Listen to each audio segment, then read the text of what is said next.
What fictional character do you hate with every fiber of your being?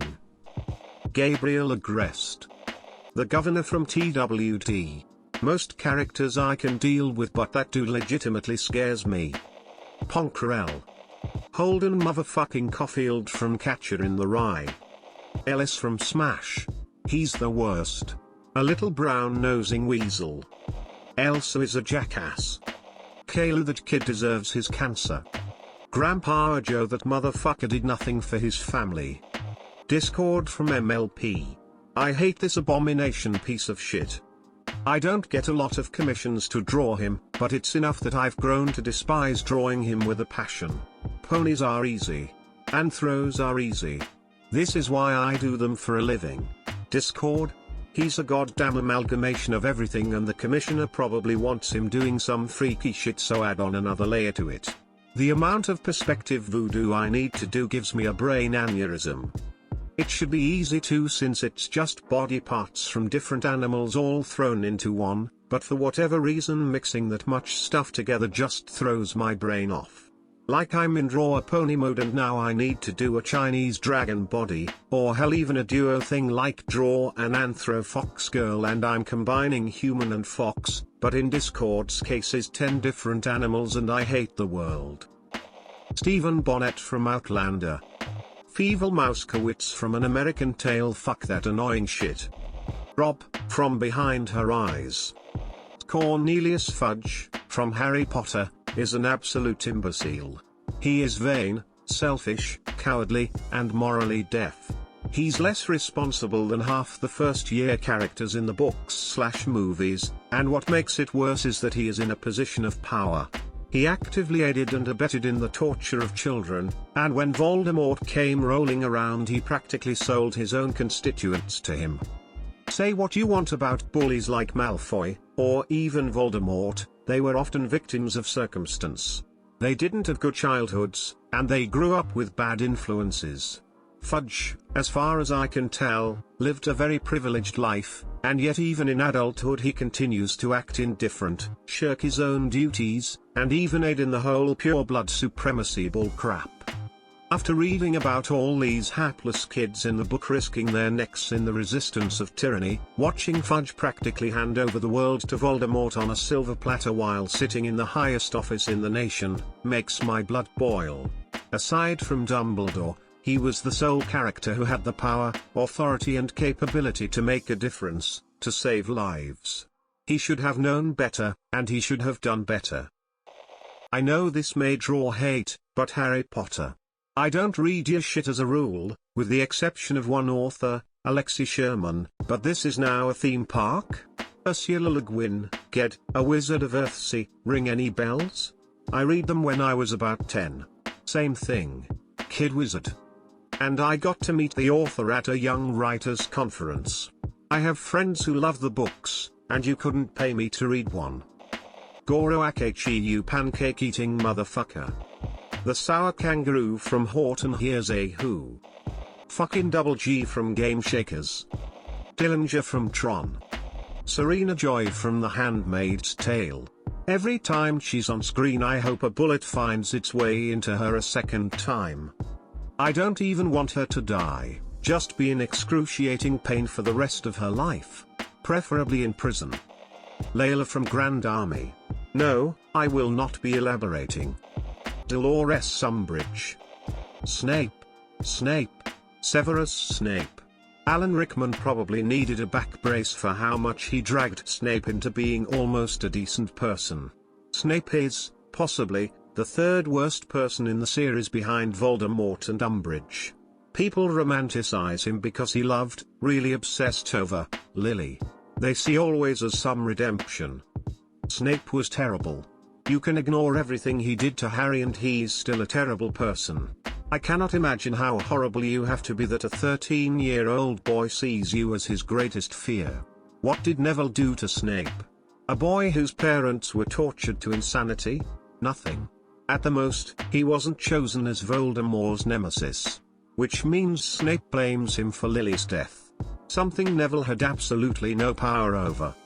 Oh, and that lovely line to Hermione, I see no difference. He shamed her so hard she not only had her teeth reverted to normal, but she basically got reconstructive surgery because of how badly he shamed her.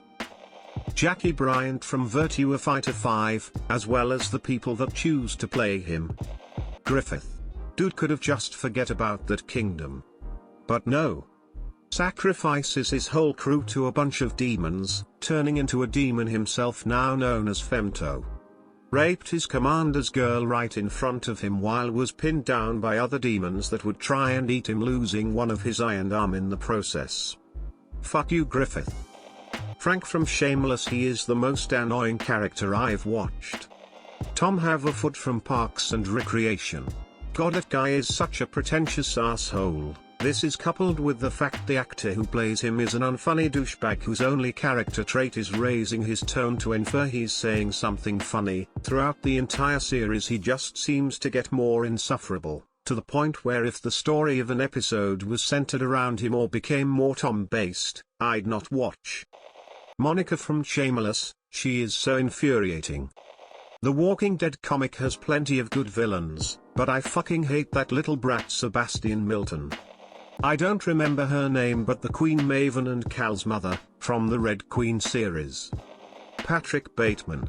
Hated the book, the story, the writing, the character, that paragraph that lasts 6 pages. All of it was crap. The Speed Force. Such a bitch. Aramis from the Three Musketeers novels. He's a selfish, awful hypocrite unworthy of his friends and directly causes the death of poor Porthos. Spoilers for a novel that's 170 years old, I guess. The other night in A Knight's Tale he just looks like a total dick and turns out to be a huge douche. Ponkrell, from Clone Wars. He split his troops into 2 groups, told each one that the enemy had disguised themselves as clones, and then pitted the 2 groups against each other, tricking the clones into killing their own brothers. Fuck Ponkrell. Seraphine. Stannis Baratheon. For someone who won't shut up about honor, he has a tendency to ignore it if it doesn't align with his ambitions. Arcturus Menska. Garrosh Hellscream. Jim from IT. Hannah from Girls. Anubis. You will no doubt resist, and you will no doubt fail. Micah Bell, so satisfying shooting that bastard in the face. Ducky Luther. Zeus from Real Steel. Did somebody say Megatron knockoff? Octavian. Who? Batistar's daughter from Army of the Dead. Grandpa Joe. The businessman from Train to Busan. Christian Grey and basically everyone in 50 Shades. Aldrin Sov. I miss Cade, crying face. Darla Dimple, and any other female fictional character based on her. I hate her manipulative, lying, despicable attitude. If I watch a show and see a character based on her, whether it's by the look or the attitude, she is immediately on my blacklist. I just can't stand them. And #X200B. Edit, I meant to say Shirley Temple, not Darla Dimple, before more people reply about it. My happiness. Nobody fucks with Mr. Jingles and gets away with it. Fuck Muash. The mom from Godzilla, King of Monsters. 1 second she's saying I want to release all the monsters to bring hell down on the people destroying the world, and then the moment the exact thing she was trying to achieve happens she goes, no, this isn't what I wanted at all. Yes it was, you literally wanted this. Norman the child from Fireman Sam. I'm not sure why the whole of Pontypandy Fire Force don't strap him to the back of Jupiter, drag him through town by his feet and meat crane him through town as a warning to people everywhere. Ross from Friends. Such a whiny, pathetic piece of shit with a terribly fragile sense of ego among other things. Ted Faro. Joffrey, hands down. Minato from My Hero Academia. I recently decided to rewatch the anime. I actually had to mute the video every time he came on screen for the first 3 seasons because he is a disgusting individual and I wanted to punch him every time he appeared. Multiple counts of sexual harassment/sexual assault, and yet the other characters still like him? And he's still on his way to becoming a hero? Fuck that noise. That purple pervert should have been expelled within the first week of class. Openly says he wants to become a hero so he can get girls. Mate, no girl is going to go near you, even if you become a hero, because of your shit personality.